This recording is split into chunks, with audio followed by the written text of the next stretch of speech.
Greetings, mighty companions, and welcome to the 11 a.m. Course in Miracles class at the Rocky Mountain Miracle Center.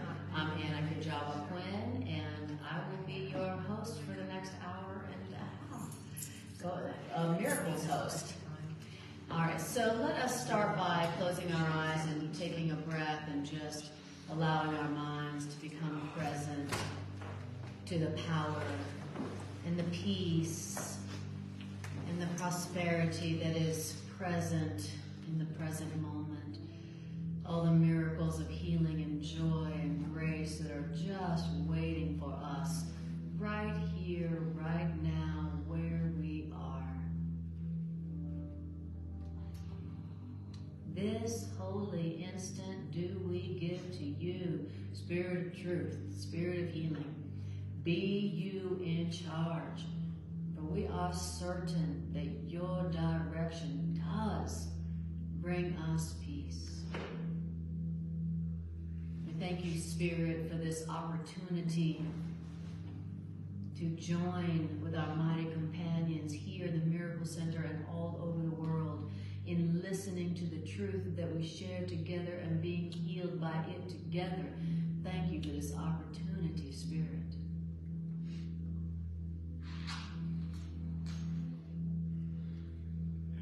Spirit, we ask you to be in charge of what we hear today. We give you charge of this time. And for just a moment, we are going to rest in truth. We are going to rest in God, knowing that in you, God, all decisions are already made, all choices are made, all problems have been resolved. So we rest in you, God. We rest in our trust in your perfect and infinite and complete love for every single one of us. And we thank you for each mighty companion that is here with us today, either online or in person. Because we recognize that you are bringing to us your answers, your peace, your grace, your love through our mighty companions.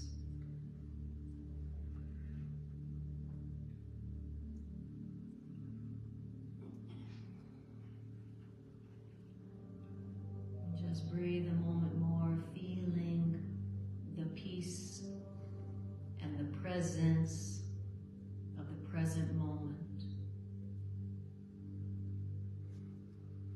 Feeling that self that we share.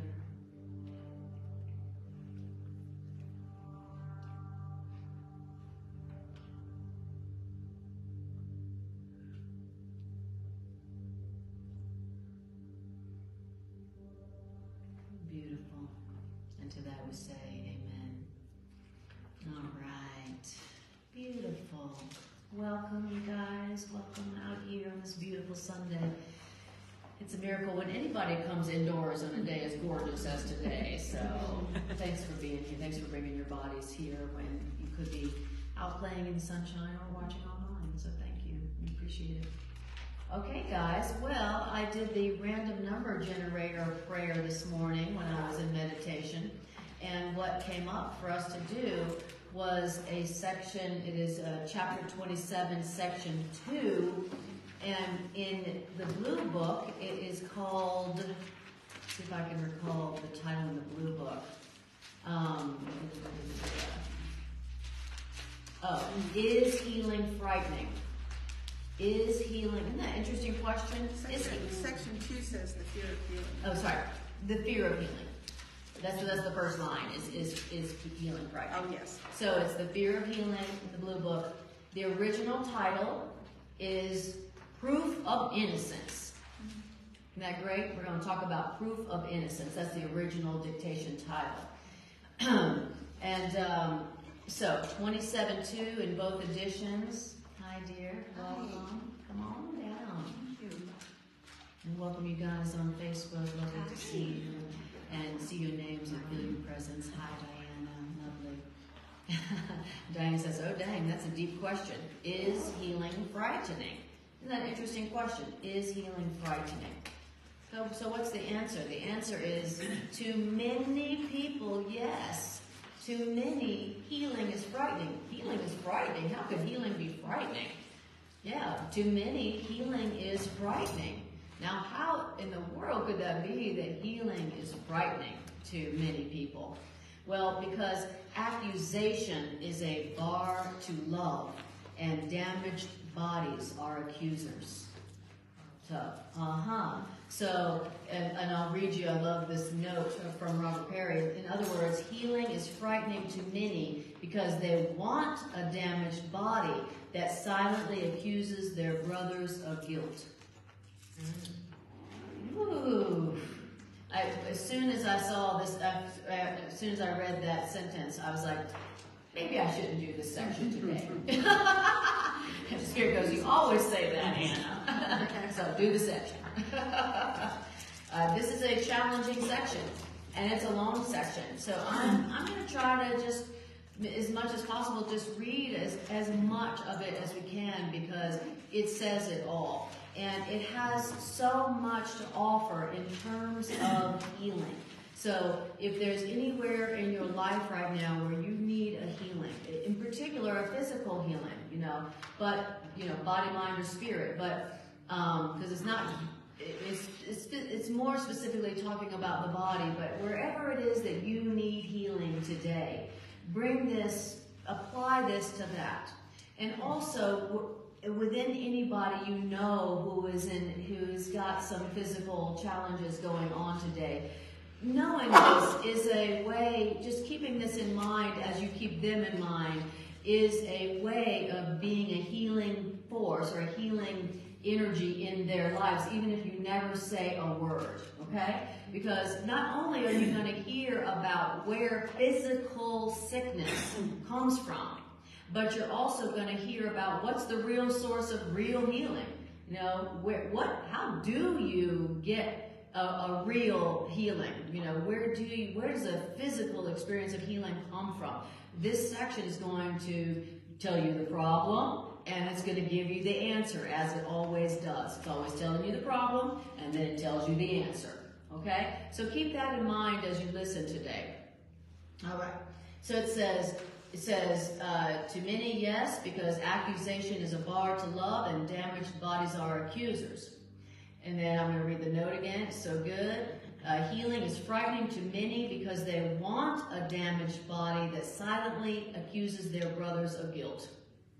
Very deep. Okay.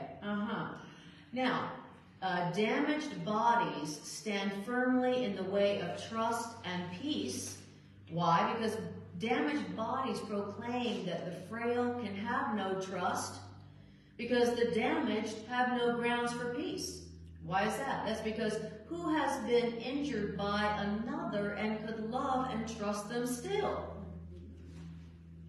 The other person has attacked and will attack again, so don't protect them, because your damaged body shows you that you must be protected from them. Okay? To forgive may be an act of charity, but not their due. They may be pitied for their guilt, but not exonerated, is what damaged bodies claim. And if you forgive them their transgressions, all you're doing is adding to all the guilt that they have really earned. Isn't that deep? Well, you've got a damaged body. When you're saying, well, I forgive you for the hurt that you gave me, it says that is not forgiving them at all. That's really adding to their guilt. Okay? Something that's coming to mind as a psychologist, one of the things that I learned is that people who experienced trauma in early childhood life, statistically speaking, they had a greater chance of experiencing some kind of chronic health challenge in their later life. Now, how does that happen? Right? What's the psychology behind that? This is the psychology behind that. when you perceive that you have been hurt by another, and that is your experience, it unconsciously we choose suffering in order to let other people know, to give them guilt, to punish them for what they have done to us. Unconsciously. Okay? It's not conscious.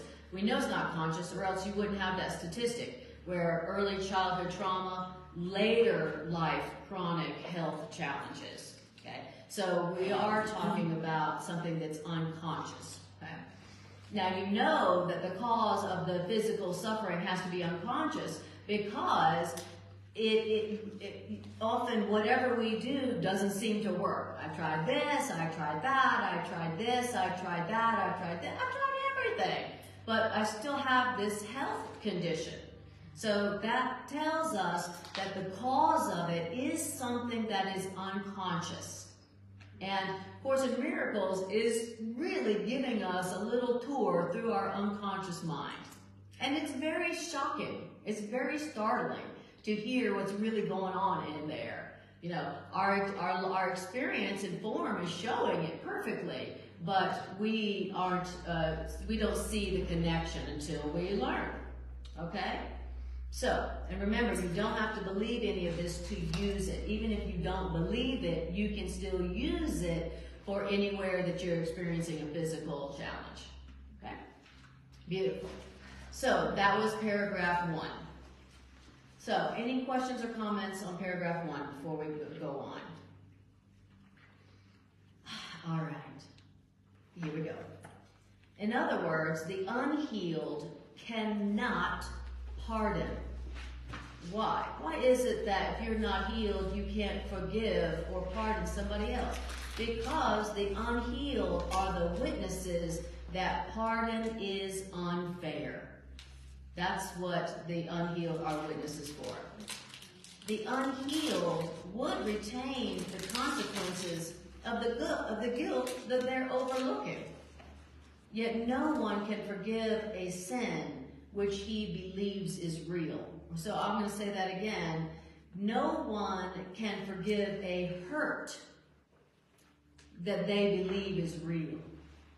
So as long as I believe that the hurt somebody has done to me, that they have hurt me, it's for real. It really hurt me. And we all have that experience. We all have the experience of being hurt for real. You know, that hurt was real. That was real. I felt the pain of that hurt. Don't tell me that hurt was not real. So we say, so the unhealed say, don't tell me that hurt wasn't real. The unhealed say, don't tell me that hurt didn't happen, right? Okay, now says, so no one can forgive a hurt which they believe is real. And remember, real means lasting. And what has consequences must be real. Why? Because what that hurt has done is there to see or to feel. All right. Forgiveness is not pity. Great. What is pity? Pity only seeks to pardon what pity knows to be the truth. So that's what pity does. I know you don't deserve this, but I'll forgive you. I know you don't deserve it. I'm going to forgive you, but I'm not going to forget. Right? That's pity. I forgive you even though you don't deserve it. Please don't forgive me as long as you don't see that I deserve it. Please don't. Because that is not helpful. All right. Now, so forgiveness is not pity. Pity which only seeks to pardon what pity knows to be the truth. And that's because good cannot be returned for evil. So it's not, it can't be, you've done evil unto me, but I'm going to do good to you. That doesn't work. Okay? That's not forgiveness. You have done evil to me, but I'm going to return good because I'm the better of the two. You know, of course, a Miracle student. It says, because forgiveness does not first establish the sin or the hurt and then forgive it. Forgiveness does not establish the sin or the hurt and then forgive it. And who can say and mean, my brother, my sister, you have injured me, and yet because I am the better of the two, I pardon you my hurt. He says, who can really say that and mean that? Okay. It says, their pardon, their forgiveness, and your hurt cannot exist together. Now there's a startling statement. That's a hard to believe statement. Their forgiveness and my hurt cannot exist together. They don't go together. I forgive you, but I still hurt. I forgive you, but I still hurt. They don't go together according to this. According to a higher mind, a higher love, they do not go together. So as long as you still are retaining the hurt, which means the proof that they did something to you, then you cannot forgive them. Which means the same as saying you cannot heal. And because what is the physical issue? It's the proof. It's the proof that they hurt you, that they injured you. That's what the physical issue is the proof that they hurt me and that my hurt is real and they did injure me. Wow. So forgiveness is not, I forgive the injury you gave me. It's something else. And we're going to get to that. I know you already know what it is. But it says, so their forgiveness and your hurt cannot exist together because one denies the other and one must make the other one false. All right.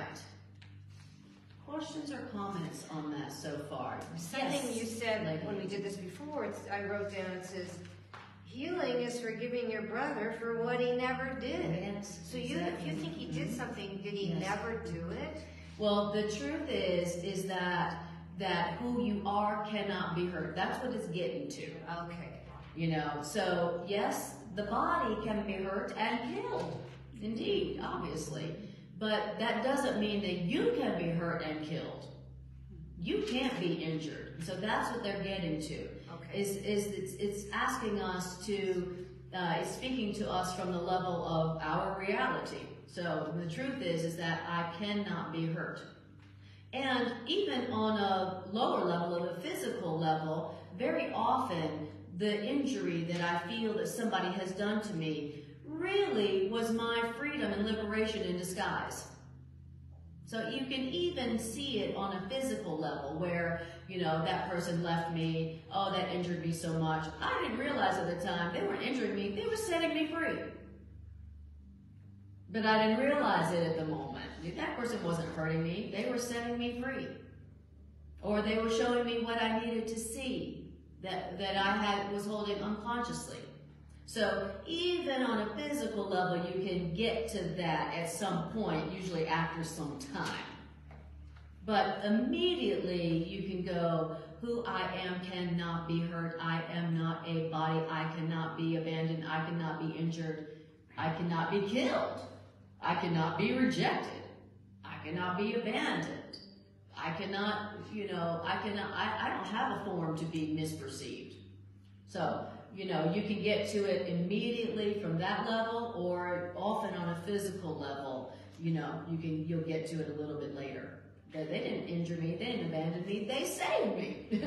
Thank God they left me. We are not a body, we are free. We are a body, exactly. We are still. Exactly. I forgot to grab myself a glass of water. Would somebody be willing to grab me a glass? Thank you. Okay. Thank you. Okay, that's perfect. Thank you, sweetie.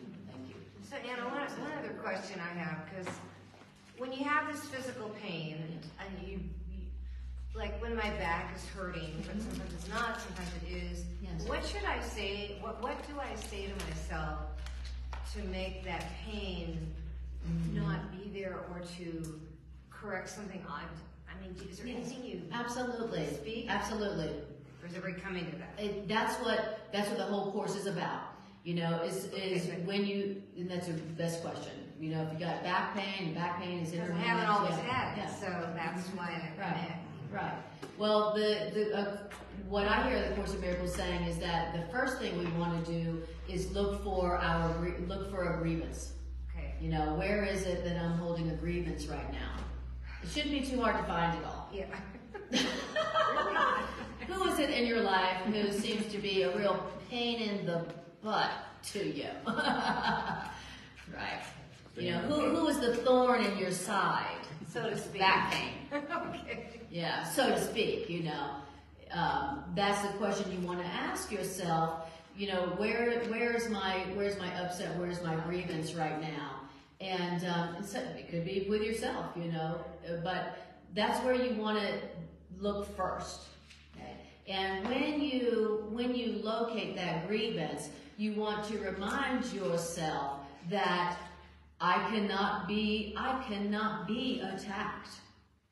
And so my anger has no justification. Right? I'm not a body. I cannot be attacked. You know, what I am and who I am is not for others to decide. My worth is established by God. So you find that you look for the grievance. That's what the Course in Miracles teaches us to do. Look for the grievance. Look for who it is that you feel has injured you. You know, where's the anger? Where's the and all the other names that we call our anger: frustration, upset, irritation, disappointment. Exactly. So many synonyms. So many synonyms for anger. You know, because we've been taught to hide and suppress and repress our anger, so we never say, I'm pissed off at that person. We go, I'm so frustrated with them. I'm really disappointed in them. You know, we don't say, I want to murder you. Because we're nice people. We don't, you know. I've heard people say, I don't hate anyone. I was like, really? Okay. Stand back from that person. That person's got a lot of unconscious, repressed anger. Okay. Don't drive in the car with that person. You want to drive in the car with somebody who's like, I know I have anger. I know that all the anger is an attack thought. It's a projection. That's the person you want to be in the passenger in the car with. Okay. Did that answer your question, Judy? Yeah, it helps. Okay, great question. Great question. Okay. Yeah, like the Course in Miracles says that all anger is projection. And that really pisses me off. When I read that. It really pisses me off to hear that all anger is projection. That makes me so angry. I really want my anger to be real. You know, but then I complain about the physical pain that I have, right? And I'm like, oh, why is my back hurt? Oh. So, all right, beautiful. So it says, we are in paragraph 3. It's paragraph 3 in the original edition. To witness sin and yet forgive it. Do you guys see that in paragraph 3? Yeah. To witness sin and yet forgive it is a paradox which reason cannot see. For it, the sin or the hurt, maintains what has been done to you deserves no pardon, no forgiveness. And by giving forgiveness, you're granting them mercy, but you're retaining the proof that they are not really innocent. So even though you're saying, I forgive you, if you still have hurt in your body, you're maintaining the proof that they're not really innocent. Wow. Okay, that's what's really going on. And the truth is that the sick remain accusers. Whew. Deep, hard to believe, quite startling. I don't like that. I don't like that either. That also pisses me off. That makes me sick to my stomach to hear that. Literally. Literally, I need some acidophilus. So then you're projecting your attack onto the body, right? Mm-hmm. And then you're projecting your attack onto the body. Exactly. Now the body's doing it to me. Yeah. Now it's not them anymore. Now my back is hurting me. My head is hurting me. Okay, great. So it says, the sick, or those who are suffering, cannot forgive others and themselves as well, because no one in whom true forgiveness reigns can suffer. So I'll say that again. No one in whom true forgiveness reigns can suffer. Whew. Okay. This is deep. This just goes to show you how deep into the unconscious our grievances really go. You know, because we're like, oh, I'm pretty good, I'm forgiving, I'm a forgiving person, but we have all these physical conditions that we deal with. So it just goes to show you how deeply unconscious so many of our grievances are for the injury that we feel that we've received. You know, and if you feel you've received a lot of injury in childhood, which most of us would say, yes, we did. It's called childhood. It's just one big injury. One big disappointment, one big attack, you know, my childhood, you know. Then, you know, and you haven't learned that you are not a body and you cannot be hurt. Then yeah, you've got a lot of belief that you've been injured in your subconscious mind.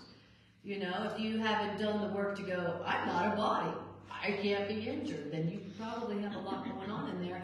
And that's the best place to look when you start your healing journey, whatever it is that you got that you're healing relative to your body. That's the place to start.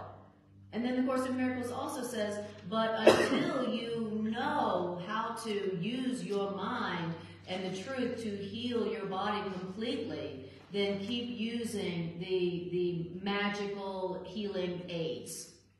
Keep using them until you know 100% that healing is of the mind and releasing others from guilt for the injury they gave you.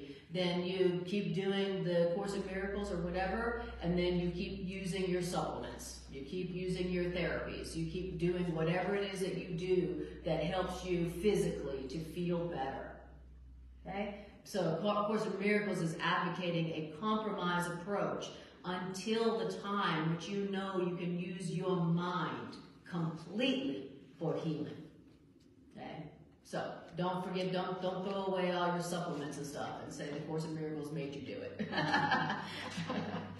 All right. Course in Miracles told me that all healing is of the mind, so I threw away my crutches and then I fell on my face. Damn Course in Miracles.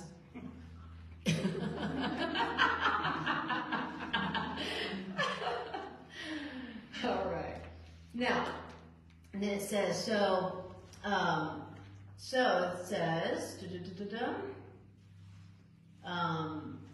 right, no one who still suffers, whoever still suffers is holding, the person in whom true forgiveness reigns, that person does not hold the proof of sin before other people's eyes. And thus, this person who in true forgiveness reigns, this person must have overlooked the sin, the injury, which means removed the injury from their own eyes. So I'm not holding my injury before your eyes because I'm not holding the injury in my own eyes. I'm not seeing myself as injured. When I don't see myself as injured anymore, then I'm not going to be holding the proof before your eyes that you've injured me. Okay, good to know. Now it says, so forgiveness cannot be for one and not the other, which means whoever forgives is healed. So who is healed? Those who forgive. Those who are not seeing themselves as injured. It's like, oh, what would that be like to not see myself as injured? What would that be like? To not see myself as injured. Not by my mama, not by my daddy, not by my mates, not by the government, not by climate change, not by, whatever. What would that be like? To see yourself as uninjured, not injured. Wow. But every time we say, I am not a body, I am free, that's what we're doing. That's what we're imagining. That's what we're affirming. I am not injured. I just realized I'm not injured. What a revelation. What liberation. I'm not injured.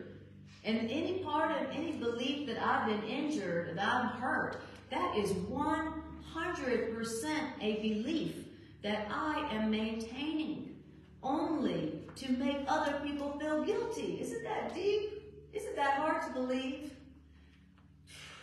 Wow.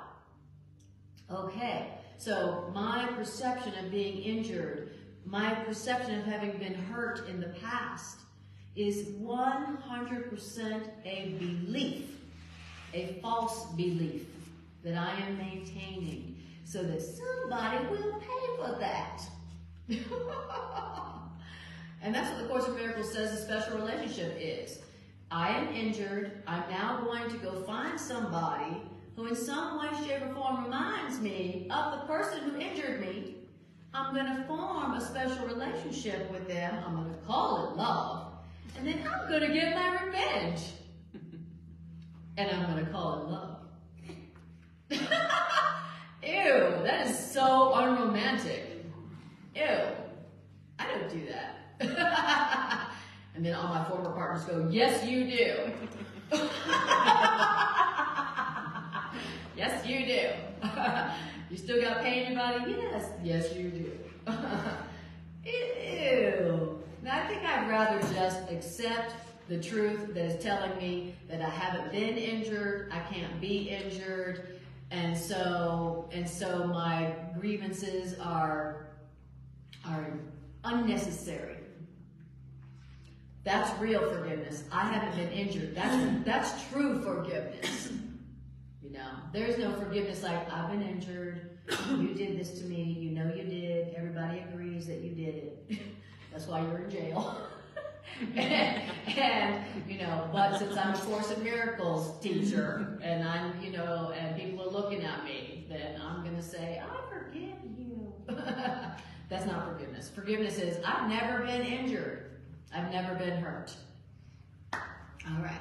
I love it. Jerry says, I'll forgive you, but I'll never forget. I love it. I love it. Janet says, bringing that unconsciousness up to the conscious. Exactly. And that's what physical illness, physical sickness is good for. It's really good for bringing the unconscious to the conscious. You know, you can't change a belief that you're not conscious of. You know, but do you need, 20 years of intense psychotherapy to get to what's in your unconscious? No, you don't. Just look at your physical challenges. Look at your upset. Look at what doesn't feel good in your body or in your life. That's your unconscious right there. Right there for you to look at. That's what it is. It's like the Rosetta Stone of your unconscious mind. Your physical sufferings is the full viewing of your unconscious beliefs that you haven't been looking at. And so sickness is really helpful. The Course says everything is helpful. Somehow this is helpful, including sickness, because it's letting you know what you unconsciously believe, that now finally you can go, oh, I have some unconscious murder thoughts. Who knew? And that's helpful. That's helpful. That's how sickness is helpful. All right. So, then it says, forgiveness cannot, right, who forgives is healed. And in your healing lies the proof that you have truly pardoned, truly forgiven. And that how do you know when you've truly forgiven? You retain no trace of condemnation that you would still hold against yourself or any living thing. Whew. No trace of condemnation that I'm holding against any living thing or myself. Wow. Okay. And it sounds impossible, but it's totally possible if you want it. It sounds impossible. What do you mean it retained no trace of condemnation against myself or any living thing? Come on, But it is possible if that's what you want, and you will want it above all else when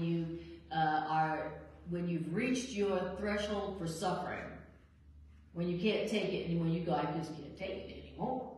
That's when you're like, darn it, even though I do not believe that's possible, I'm still going to set that as my goal. Because I can't take it anymore. There's got to be a better way. What does he say? That's the turning point. That's the turning point in our healing journey. When we go, I can't take it anymore. I've reached my threshold. I've reached the threshold of my tolerance for suffering and pain. And there's got to be a better way. Okay, here's something different. This is different. This is really different. This is the ultimately different healing path or healing remedy. All right, questions or comments? The grievance that I hold is it doesn't do anything to the other person. The other person is totally autonomous. It's in my mind that I'm holding the grievance against myself. That's right. They're oblivious. That's right. They don't even know. I mean, like, holding a grievance is like drinking poison and expecting the other person to die. I'm going to drink this poison. I'll show you. And the other person's like, what are you so upset about? Yeah. Yes, Trudy. So I'm holding a grievance, and then my mouth overloads my good sense, and then I'm projecting, but at the same time, the other person is feeling that projection and not feeling good. Right. And so now all of us are feeling lousy. Yes. And it's a pattern that keeps reproducing itself. And the way to stop it, if I got this, is to tell myself I can't be hurt. Yes. So then I do not have to have the grievance. Don't have to have the grievance. I don't have to have the mouth. If I don't have the mouth, I don't have to hurt the feelings. Yeah. Very good. Yes. That's basically Yes, that's basically it. You got it. And that's why the Course of Miracles is the ultimate healing path for whatever ills you experience. Because the Course of Miracles throughout the entire book is telling you, you are not a body, you are free, which means you are not a body, which means you cannot be hurt. Who you are cannot be hurt. You cannot be killed. And so because you can't be hurt by another and you can't be killed, then you have no reason to be angry.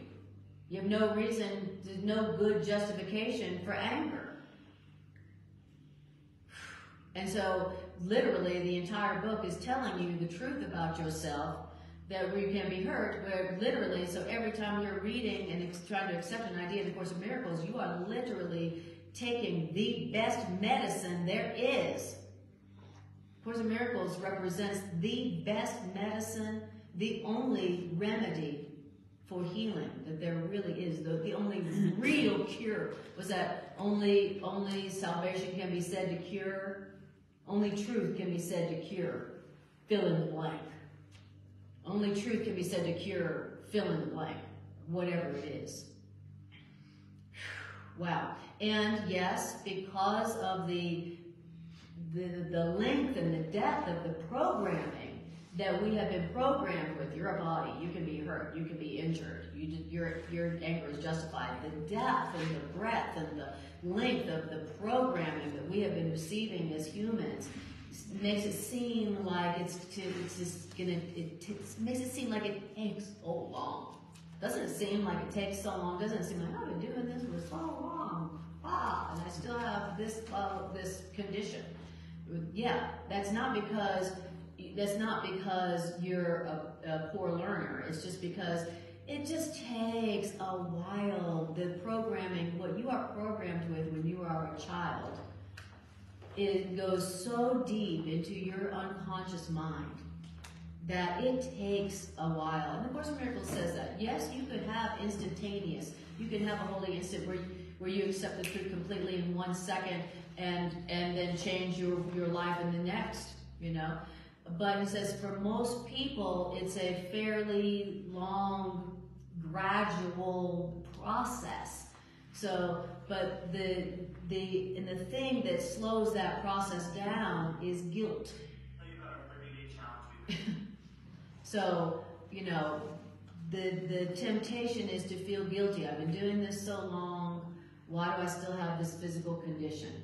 You know, am I just a failure in A Course in Miracles? I mean, is that what's going on? Should I stop studying A Course in Miracles? You know, is that what's going on? Is that the answer? I'm not gonna get it this lifetime anyway, so just forget about it. Maybe next time.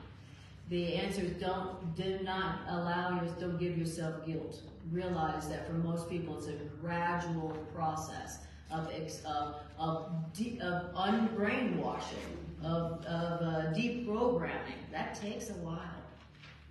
All right, beautiful. So, paragraph 4. Forgiveness is not real unless it brings a healing to others and yourself. So forgiveness is not, so well, I forgave them, but I don't feel better. That's not going to happen, okay? You can't, I forgive them, but I don't feel better. That doesn't work. It says, you must attest that their sins or their hurt had no effect on you to demonstrate their sins were not real. I'll say that again. You must demonstrate that their sins had no effect on you to demonstrate that their sins, their hurt, was not real.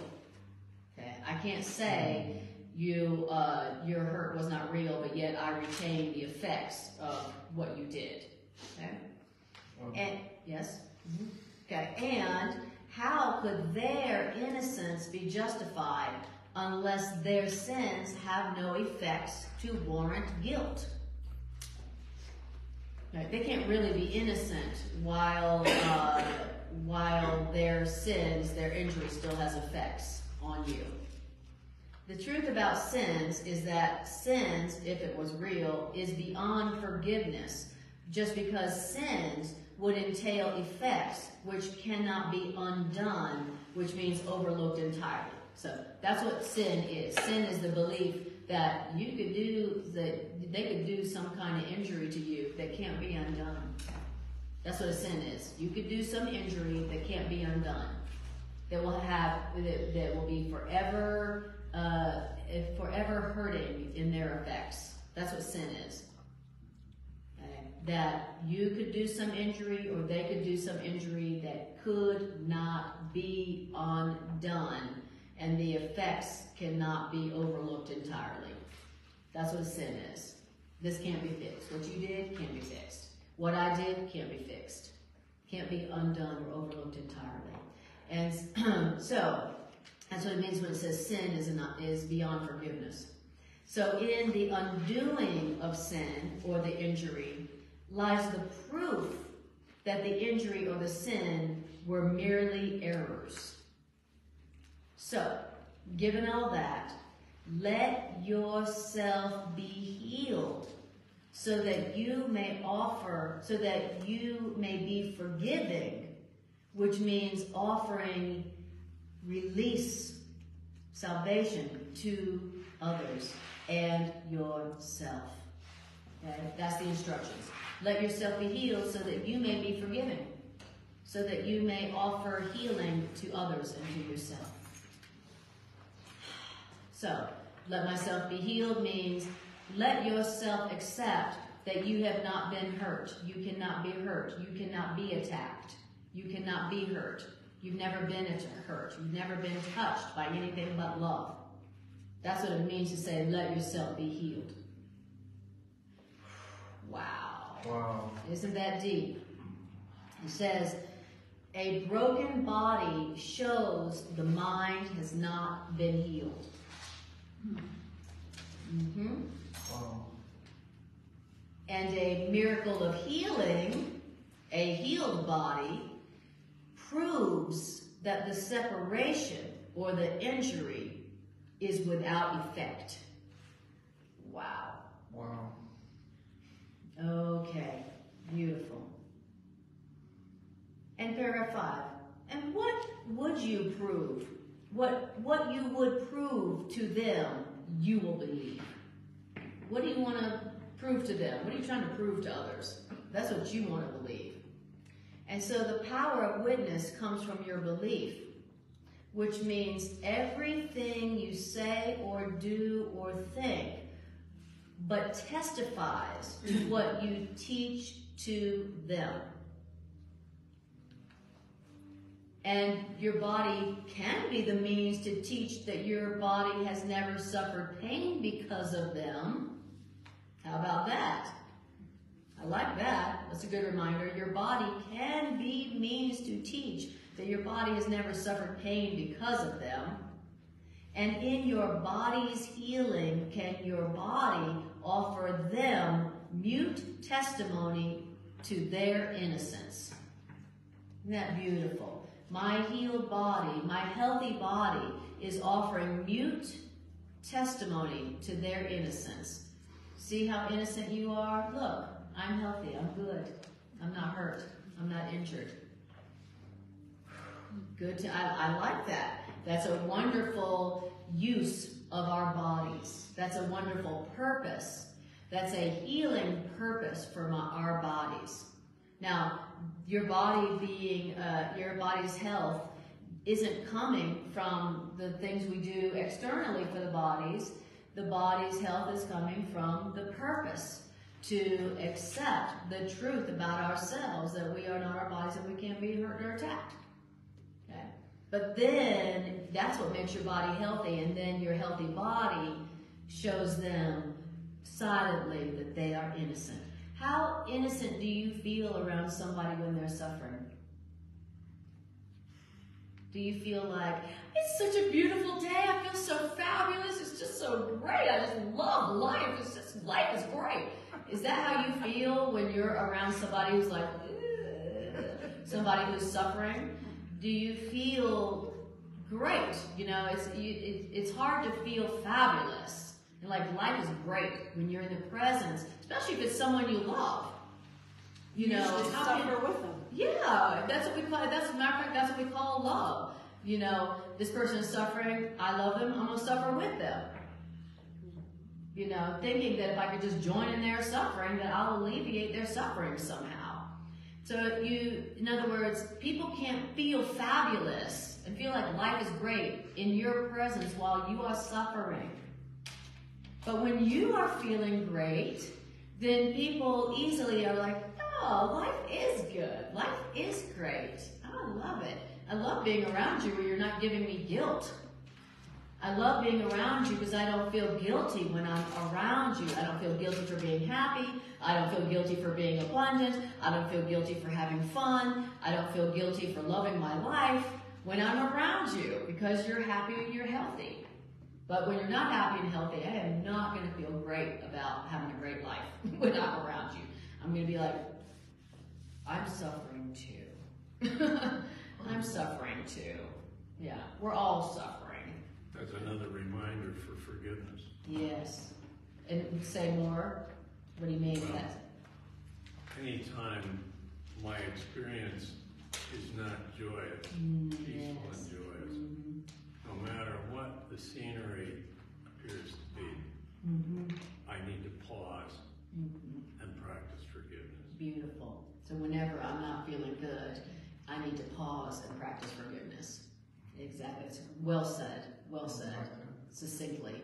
Whenever I'm not feeling good, I need to pause and practice forgiveness. And real forgiveness, true forgiveness. Not fake, not what the Course calls forgiveness to destroy. Fake forgiveness is where forgiveness to destroy, where even though you injured me, because I'm the more enlightened of the two, I'm going to forgive you, but I'm never going to forget.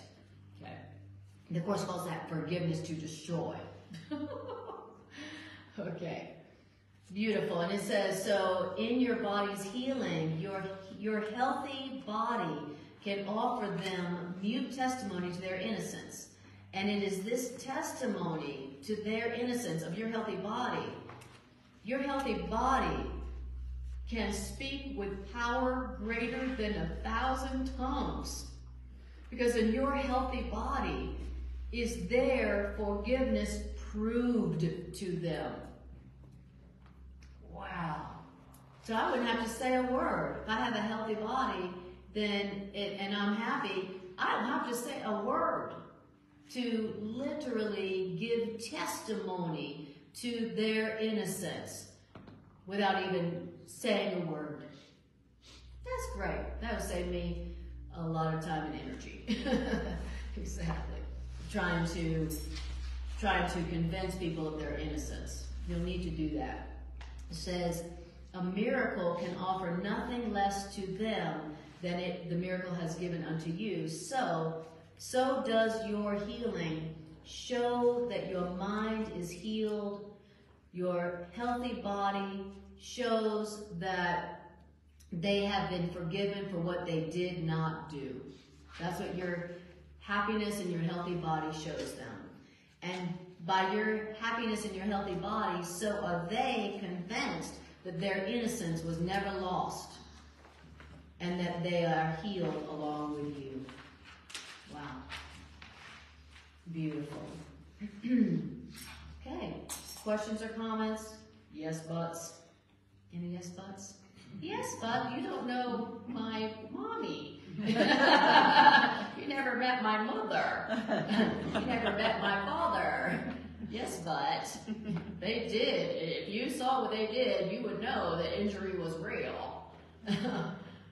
You know,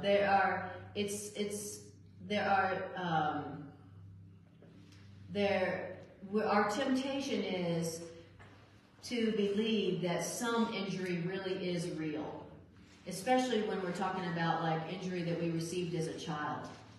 That was my yes but when I was reading this. I was like, yeah, but what about the injury that you received when you were a child? That's not real, you know. It's still true, even if that person is a child. It's still true that their spirit, their true self, cannot be hurt and cannot be injured, and it's still we need to remember. It Yes. can also be where our children displease us. Yes. And they're not doing what I want them to, or they're whatever it is. Yes. It's also in our children. It's all reflection. Yes. That's exactly right. That's right. I like it. I like that reminder that it goes both ways there. Yes. So no matter what kind of injury you may have experienced or somebody else may have experienced, even in childhood, even if we all agree that's a horrible injury. How could a child experience injury like that and ever hoped to be happy or healthy for the rest of their life? Even then, the truth is still true that whatever it is that they experienced, as they remember the truth about themselves, that injury and all the effects of that injury can be undone. When they see one witness who shows them a happy mind and a healthy body, all the effects of their injury can be undone as they see one witness that is showing them that they are innocent. Okay, that's what I needed to remember today. You know, I work with a lot of children. I work with a lot of clients who've had a lot of so-called injury in childhood. I've had injury. We've all had injury in childhood. Like I said, who hasn't experienced injury in childhood? Okay. So, paragraph 6. Thus does the miracle undo all things that the world attests can never be undone. That's what we were just saying. Okay? The truth can undo all the injury that the world attests can never be undone. So let's remember that when we're like, yes, but what about this injury that happened to me or this person in childhood? Okay? Because the miracle undoes all injury the world attests can never be undone. Thank you, God, for that. Which means hopelessness and death must disappear before the ancient clarion call of life. Beautiful. Whatever kind of injury has been experienced, it must disappear before the ancient clarion call of life. And this ancient clarion call of life, which is, you're innocent. That's the ancient clarion call of life. You're innocent. You cannot be hurt. You cannot be attacked. You cannot die. Okay. What happens? All hopelessness and death must disappear before the ancient clarion call of life. This call has power far beyond the weak and miserable cry of death and guilt. The ancient calling of the Father for the Father's children and of the children unto their own creations will yet be the last trumpet that the world will ever hear. Brother, sister, there is no death. Wow. There is no death. Brother, sister, same thing as saying brother, sister, there is no injury that is real, that cannot be undone by the truth. Hallelujah. And this, you learn there is no death when you but wish to show each other that you've had no hurt of them. I love it. Just having the wish.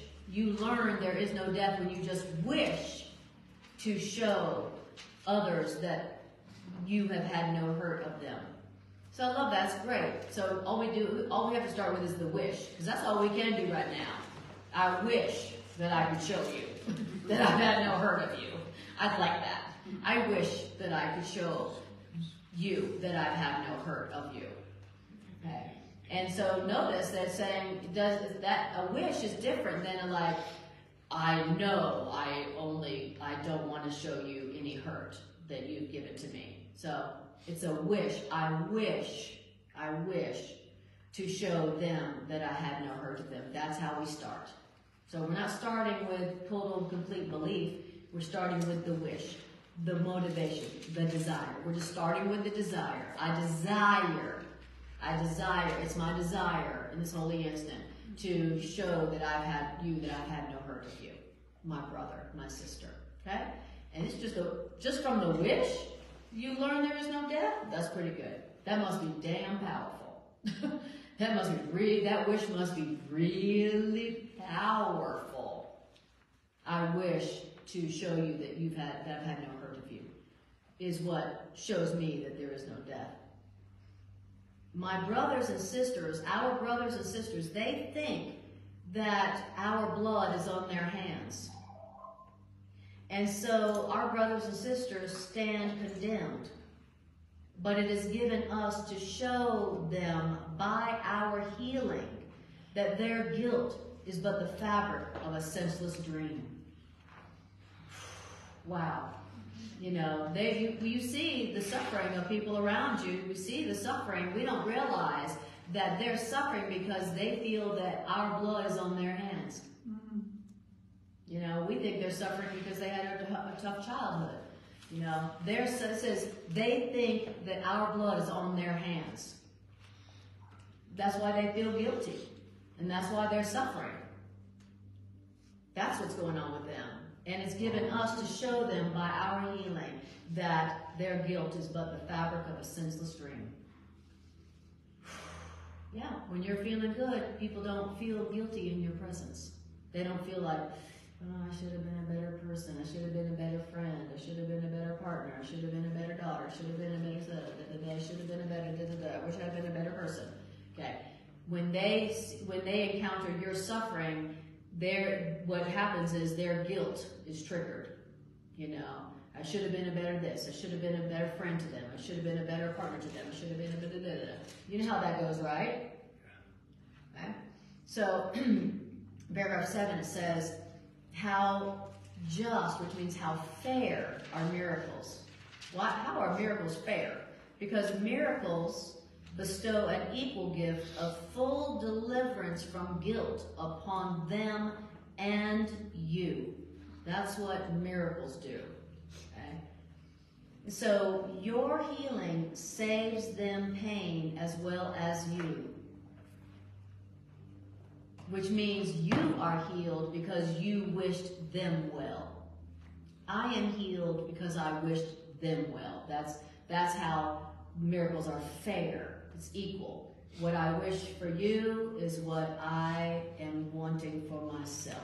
What I give to you is what I give to myself. So that means I am healed because I wish them well. So if I'm sick right now, I must not be wishing somebody well.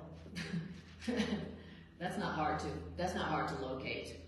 Okay? Who is it that I'm not wishing well right now? Who is it that I'm totally fine if they feel guilty. It's all right with me if they feel guilty. They should. Okay. That's the person that you're not wishing well, which is making you sick. Ooh, okay. And maybe it's your government. Maybe it's the president.Maybe it's, somebody from the past, Maybe it's yourself. Yes, did you? I have a friend that does this two-handed wishing a person well. She's always like, I wish you well, I hope the best for you. But if they're a dangerous person, she would say, but I can't have you around me. Mm-hmm. Now, is that not being wholly wishing them well? Yeah, that's wholly wishing them well. You can wish somebody well, but not want to be around them. Absolutely. Absolutely. Yeah. I like when she always did the two-handed thing. That's right. So it's, I wish you well, but get the hell away from me. No. Because she values herself. Exactly. Exactly. And just because you are wishing someone well doesn't mean that they are wishing themselves or you well. No. And but even if they're being a jerk, you're wishing them well literally heals you. So, it doesn't say wishing them well when they're being nice heals you. It's wishing them well. Wow. And wishing them well is basically saying, you can't hurt me. And when you say to somebody, you can't hurt me, you're saying, you're innocent. You're innocent. You haven't done anything to me. You haven't hurt me. You haven't injured me. That's the same as saying, you're innocent, which is the same as wishing them well. You're innocent. You haven't hurt me. You haven't hurt anybody. You haven't done anything. You're innocent. You haven't done anything. Because you can't change someone or something that God has created. So what you're feeling guilty about never happened. You didn't do what you're feeling guilty about. That's what we're telling people. Whatever it is you feel you've done that you're feeling guilty about, good news. You didn't even do it. And so you don't have anything to feel guilty about. You're innocent. And here I am standing in front of you. I'm not afraid of you. You haven't hurt me. You haven't done anything to me. So, I'm your witness. You must not be that bad to have me around and be happy. I'm here with you and I'm happy, so you couldn't be that bad. Right? And that's what we're telling them. You haven't done what you feel guilty about doing, and I'm the proof that you're not that bad. Because I'm here and I'm happy and I'm happy. So that's what it means to wish them well. It says, you are healed because you wished them well. And this is the law that the miracle obeys. What's the law that the miracle obeys? That healing sees no specialness at all. I am healed when I wish you well. That's the miracle seeing no specialness at all. I'm healed when I wish you well. See? No specialness, no differences, no separation. And it says that the miracle of healing does not come from pity, but from love. And love would prove that all suffering is but a vain imagining. Love would prove that all suffering is but a foolish wish with no effects. That all suffering is but a vain, a vain imagining. Wait a minute. I'm suffering just because of a vain imagining? Dang. I mean, I could have been having a good time and feeling good and being happy and healthy all this time. All this time, I could have been having a good time and been happy and healthy and wealthy. All this time. But no, I chose to have a vain imagining and to suffer. Wow. All suffering is but a vain imagining, a foolish wish with no effects. And so what we're saying here is that your health is the result of your desire to see others with no blood upon their hands. Wow. Isn't that deep? Very graphic. Very graphic. Your health is your desire to see others with no blood upon your hands. Upon their hands. And which means no guilt upon their heart made heavy with the proof of sin. Wow. And what you wish is given you to see. If you wish to see them with no blood on their hands, then you will see that. You will see that. Amen. So, in other words, it's always just repeating what it says again. So now it's just going to say the same thing for the next 2 paragraphs, hoping that eventually we'll go, oh, I get it. That's why the Course, it does so much repetition, because we need it. So, yes. That last sentence made me realize that how my wish has been answered, how I was heard by the Source. I was heard by God. That you were heard? I feel heard. And what is it that said that made you feel heard? That my wish was heard. My wish of innocence. Yes. My wish that there was no harm. Yes. And yes, our wish that they not feel guilty. Our wish that they not feel guilty is where our health comes from. I wish that you not feel guilty is where my health comes from. Isn't that deep? Wow. In other words, in paragraph 8, the so-called cost of your serenity or your health is theirs. The cost of your health or your peace is theirs. The cost of your serenity is their serenity. And what's their serenity? That they don't feel guilty. Okay. It says their serenity is the so-called price that the spirit of love and the world interpret differently. The world perceives in it a statement of the so-called fact that your happiness sacrifices theirs. But the Holy Spirit knows that your healing is the witness unto their healing, which means your healing cannot be apart from them at all. As long as they consent to suffer, you will be unhealed. Whoo-wee. That's, talk about taking responsibility. As long as they consent to suffer, you will be unhealed. I don't like that. I know, me neither. Maybe that's why I still suffer. That's not fair. That doesn't exactly, that's not fair. That as long as they consent to suffer, I won't be healed. You know, but it's just saying that miracles are fair. You know, miracles are equal. In other words, I can't have one without you, and you can't have one without me. I can't have health without you, and you can't have health without me. Darn it. Darn it. That's, you know, it's like, yeah, I don't like that, you know. I want to be able to, you know, not suffer while you're suffering. I like it that, you know, you can't have health without me, but, you know, I want to be able to have health without you, you know, while you still suffer. Yes, and C says that the cost of your health is their health. The cost of your peace is their peace. The cost of your health is their health. And that is the bottom line here. Wow. Now you can see why we haven't experienced more healing. Yes. So is this about the oneness? Sure is. Sure is. So you and I are one, and if I'm miserable, you're miserable? Yeah, basically, it's like that it's that because we're one, you know, it's not like you can be sick and me not. If we're one, you can't be sick and me not be sick. Right? If we're one, how can I be sick and you not be sick? If we're one. But if we're one, how could I be healed and you not be healed? Because we're one, and that's the point.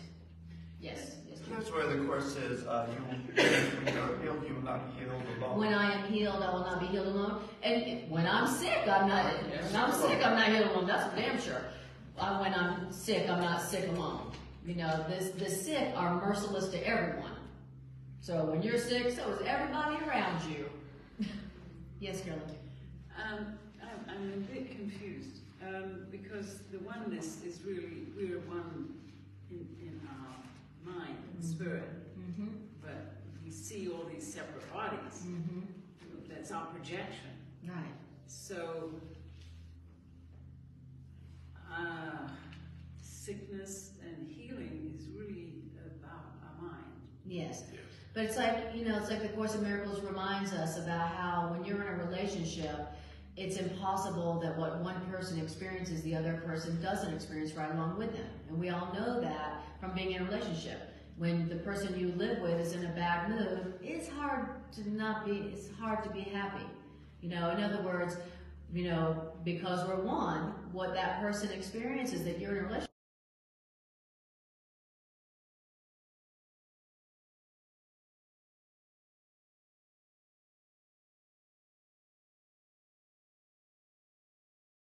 Done with it, so I'm really not my body. Oh, that's right. So That's it true. really doesn't matter to me what's going on with my body. Right. If I'm feeling okay in my mind. I mean, I Right. had major back surgery, and my thought was, I'm fine. It's just my body's a Right. little screwed up. Right. So I don't want to focus on the body. Right. But when your brothers and sisters believe they are a body, they are going to be suffering. Right. And because we're one with them, according to this, we don't have peace until we prove to them that they're innocent. So their peace comes from seeing the witness to their innocence in our peace, Right. our happiness, and our health. So, and this is what we don't like. It's like, I want to be able to have peace myself, even if you don't have peace. Really, I really would rather that be that way. I don't want my peace dependent on your peace. For real, but that is the way it is because we're one. So, he says, miracles are fair. Miracles are, what does he say? Miracles are just, which means that miracles bestow an equal gift of full deliverance from guilt upon them and you. So miracles are something that heals both of you or neither of you. Okay? So. Oh, yes. From my understanding of the Course, the body is a communication device, so we do need to pay attention to it. And up until the time we're communicating rightly, we're to listen to the body because it's communicating to us how we're communicating wrongly. So if I have a pain, it's speaking to me where I am not properly firing on all cylinders out there in my life, where that pain would not have shown up. The pain only showed up because I asked for it. And once it showed up, if I'm practicing properly, I'll not blame the pain on anything but my I've done this unto myself, self-accountability. Then when I fully have learned all of this suffering and pain is coming from me, and my body's done beautiful showing it to me, I've not looked at it as a rebuke, but as a growing, a correction process. And now that it's been fully healed, as our demonstrator did for us in Christ, he demonstrated that his body was fully healed, and now he can be fully a teacher. Until then, we're just learning of our own self. Yes, beautiful. I love that. That reminder that the body is a communication device. Yes, Trudy. So I'm still on a track here. My lesson for today is the past is gone. It can touch me not. Yoo-hoo! So how does that go along with sickness, illness, and other people being sick? Yeah, I mean, so the past is over, it can touch me not is the same as saying, I cannot be injured. I have not been injured. And so, and the goal is that to witness to others, I've had no injury of you. I have no injury of you. We're witnessing to each other, you're innocent. I've had no injury of you. Because the past is over, it can touch me not. The same thing as injury. I don't understand. I've had no injury of you. I haven't injured you. No. Oh, I've not been injured by you.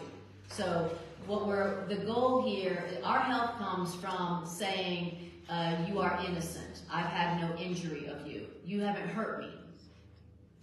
You haven't hurt me. I've had no injury of you. You're innocent. That's what it means to say you're innocent to somebody. You haven't hurt me. You haven't hurt. You haven't injured anyone. Okay? That's the message. That's where my health comes from. My health comes from giving you the witness that you are innocent. You know, yes, So then do I get to say, the past is gone, and I am not injured, and I haven't injured? Yes. I have not been injured, who I really am, and who I really am has never injured. Okay. Yeah. And now, remember that we see that this is true, that there is no death. We see the truth that there is no injury when we only wish. When we only wish. What is it? What was the wish? When we only wish to see them with no blood upon their hands. And what was that wish? Remember there was a wish? Wish them well. Yes, when you wish them well. When I wish them well, which means I wish that they feel no guilt. When I wish that they feel no guilt. You know how often when we tell people of our suffering because we are hoping that they'll be like, oh. Because we're a victim. Yes. You know, so it's like I'm telling them my suffering, hoping that they will, that they will feel some guilt. You know, something. Doesn't anybody care that I'm suffering? I mean, I see you're partying like a big dog, you know. Don't you care that I'm suffering? I mean, I'm telling you about my suffering. You know, and if you love me, you would feel bad. They want to be validated for being miserable. Exactly. You know, if you love me, you would feel bad when I show you my suffering. Now, but he's saying that our health comes from I only wish you well. I only wish you well. I only wish you joy and peace and innocence. Not that you would feel bad for me. Okay, yes. So I'm just to back up, I'm still stuck on this. If someone else insists on feeling bad, and doesn't consent to healing, we're stuck in eternity of not being healed? I hope not.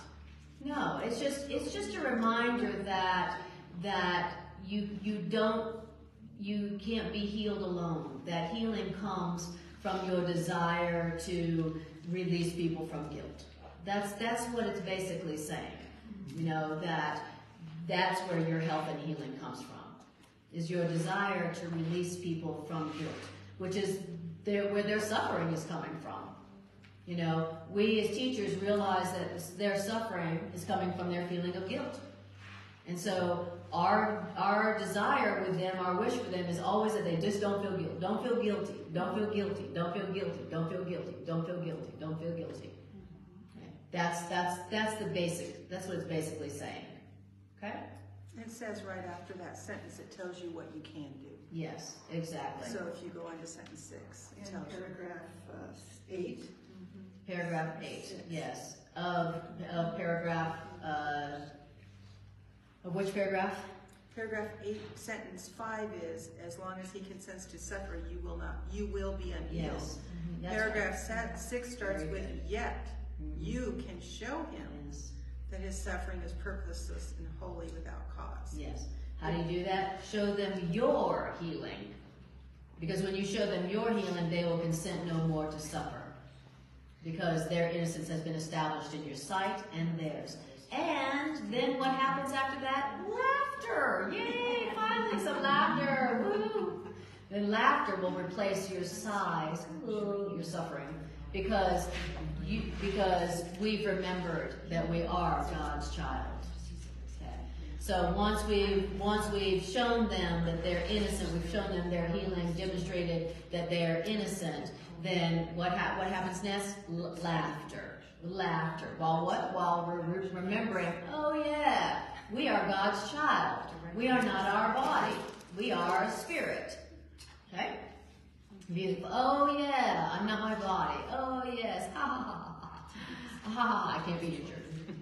All right. So I'm just going to finish paragraph 9, and then we will complete our session for today. What a deep session, eh? Thanks for being so open. Yes, somebody?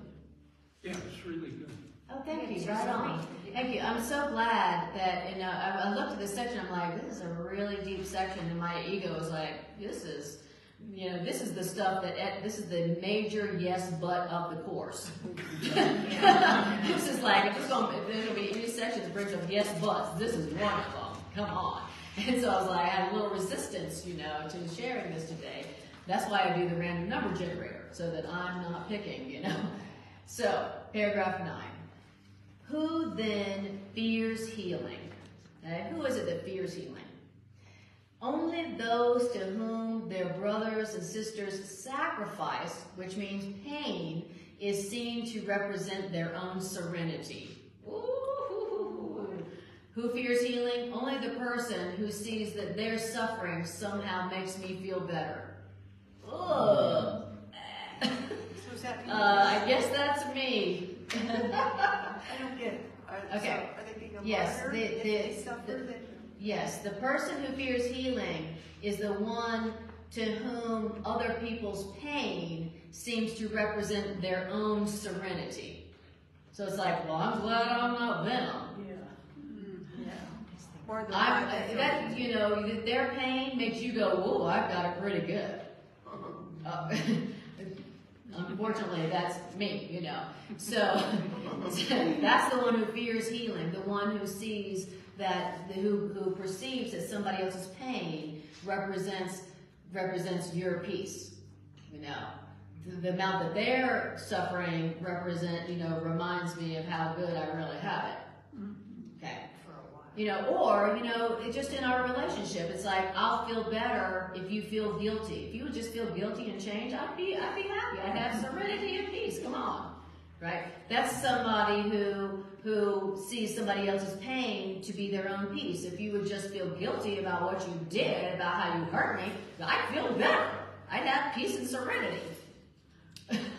Okay, right? What about, I'm so glad I don't live in Ukraine. Exactly. Or Israel, or wherever, Exactly, it's asking us to look at something that we really don't want to look at. And we obviously, we have this perception that other people's pain represents my peace. If you'll just take the guilt and feel bad for what you've done to me, I'll feel better. Okay? Or their pain represents, reminds me of how good I actually have it. Okay? Whoever has that perception, which is everyone, it fears healing. That's the one who fears healing. Because what is healing? Healing is that your peace and my peace are one. But if I see value in your pain, because that's somehow going to benefit me, then I am not going to want any healing. Right? Because healing represents your release from guilt. And I don't want to release you from guilt. I think your guilt makes me feel safe. It makes me feel loved. So if somebody else's release from guilt seems like a sacrifice to you, then you are going to fear healing. Because healing is releasing them from guilt. Well, the Course would also teach that if we take it on, that really somewhere in my life, if I think the awfulness in the Ukraine, the Ukraine is in my life as well. Absolutely. Like there is no order of difficulty in miracles, and there's no hierarchy of illusion. Yeah. So The Course calls it the war within yourself, Yeah. Exactly. We're at war within ourselves, and the effects are devastating. Just like the war in the Middle East and the war in Ukraine and, the world war. The world's always been at war. The world is an idea of war. So it's not like, oh no, the world is going to hell in a handbasket. No, it's been there. And we are the light of the world. the rumor, so says the rumor of the Course in Miracles is promoting. So, okay, so that's who fears healing. The person who sees other people's release from guilt as a sacrifice, that's the person who fears healing. And the person who fears healing is the person who sees other people's helplessness and weakness as the grounds on which I justify my pain. The constant sting of guilt that they serve, the constant sting of guilt they suffer serves to prove that I am slave, but they are free, or vice versa. So in other words, I see their imprisonment as proof that I am free, and my freedom as proof of, and then my suffering as proof of their freedom. Okay? So the constant pain they suffer demonstrates that I am free because I hold them bound. And now sickness is desired to prevent a shift of balance in the sacrifice. Okay, great? So I'm going to read to you what that means, okay? I know that sounds like blah, blah, blah, blah, blah. This means that they want to keep their sickness, those who fear sickness. This means that those who fear sickness want to keep their sickness because they are happy with the current balance of sacrifice.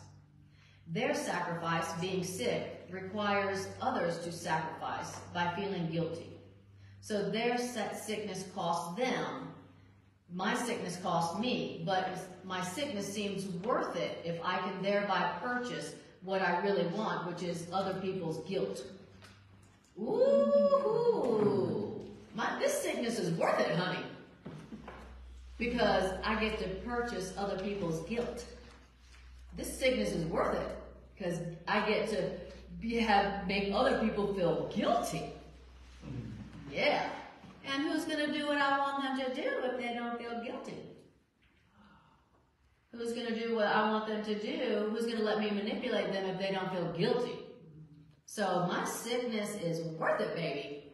That's a small price to pay for something of greater value. Okay.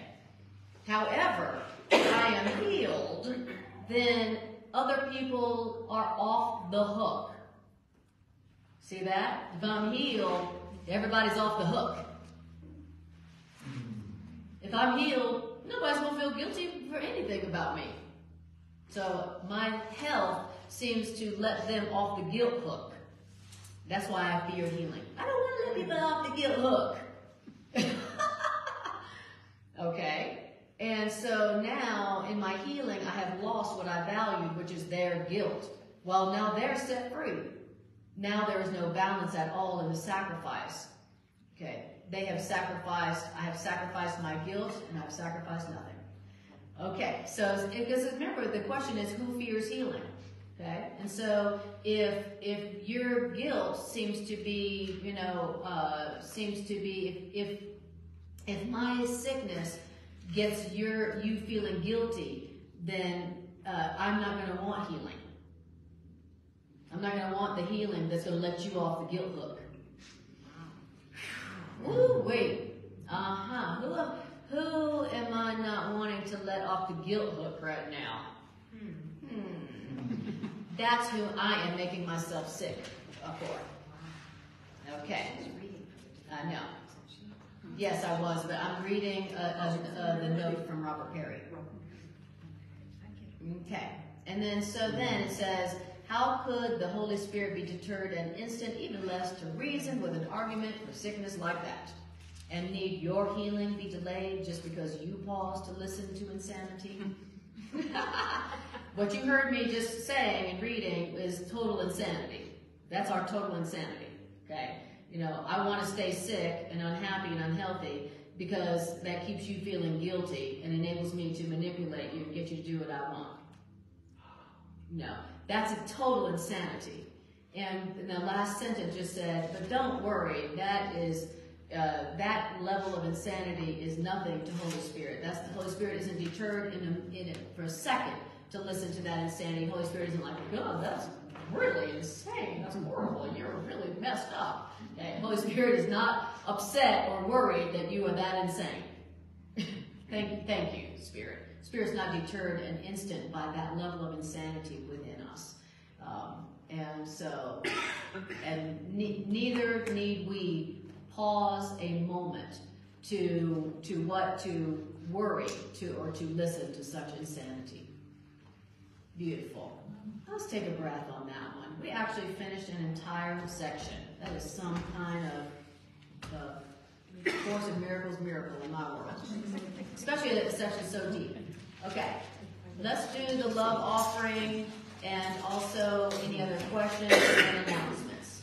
So, I'm going to just pass this basket around. Questions or comments?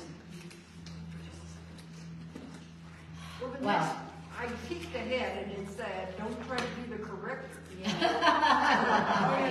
Don't, remember, all it says, all you have to do is wish them well. Wish them well. Very simple. 3 words. Wish them well. Which is the opposite of I hope they feel guilty. Wish them well. Wish them well. Okay. So announcements are I am discontinuing my Monday night class for the winter. And my Monday night class, I'm discontinuing it for the winter. And but I will still be doing this, on Sundays. And I will also still be doing my Monday class on Facebook. Okay. So I'm still doing it. I'm just going to be doing it from home. I live in Conifer right now, and every Monday. When I do my class on Mondays, it seems like every Monday it snows. God is creative. Give that to the Holy Spirit. Yes, thank you. Exactly. I did, and the Holy Spirit said, "Don't do it on Mondays." I did give it to the Holy Spirit. The Spirit said, "Don't stress yourself out like that." Is this your last one tomorrow? So this tomorrow is my last in-person here at the Miracle Center for the winter. Okay? But you can watch on Facebook, 7 p.m. every Monday, and then I'll be here on Sundays, whether I'm teaching or Matt's teaching, I'll be here. And then don't forget, if you or somebody you know is looking for some holistic psychotherapy, Course in Miracles based psychotherapy, remember I'm available for that. And the way to reach me is on the, if you guys here have my phone number, the best way to reach me is always to text me. If you guys are watching on Facebook or YouTube, look in the class description, you find a way to contact me to set up a session. Okay. Any other questions or comments? Anything from the Miracle Center? Anything? Not that I can think of. All right. Everybody stay today. I have good snacks for you. Wonderful. Thank you, Pam, for that. Thank you for snacks. We need some snacks after that section. Yeah. Oh my God. All right. Give it up for yourself for listening to something for yourself.